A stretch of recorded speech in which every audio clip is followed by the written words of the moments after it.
নির্বাচন পর্যন্ত প্রত্যেকটি নির্বাচন ছিল কারচুপিপূর্ণ। সে কারণেই একবার সংসদে আমি মজা করে বলেছিলাম, সুষ্ঠু হয়েছে নির্বাচন, ভোট দিয়েছে প্রশাসন, তাকিয়েছিল জনগণ, এর নাম বাংলাদেশের নির্বাচন। তো মাননীয় স্পিকার, সেই জায়গা থেকে ৩৬শে জুলাই আমাদের জীবনে আসলো, কয়েক লক্ষ মানুষ রাস্তায় নামলো, কয়েক হাজার মানুষ চিরতরে পঙ্গু হলো এবং প্রায় ১৫০০-এর উপর মানুষ তাদের জীবন দিল যাতে মানুষ তার ভোটের অধিকার আবারও ফিরে পায়।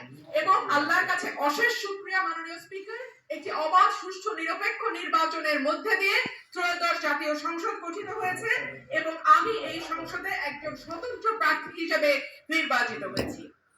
মাননীয় স্পিকার, সংবিধানের ৫৯ অনুচ্ছেদের দিকে আপনার দৃষ্টি আকর্ষণ করছি। সংবিধানের ৫৯ অনুচ্ছেদ বলছে, নির্বাচিত ব্যক্তিদের সমন্বয়ে গঠিত প্রতিষ্ঠান সমূহের উপর প্রজাতন্ত্রের প্রত্যেক প্রশাসনিক একাংশের স্থানীয় শাসনের ভার থাকিবে। সোজা বাংলায় বলতে গেলে স্থানীয় সরকার পরিচালিত হবে নির্বাচিত প্রতিনিধিদের মাধ্যমে।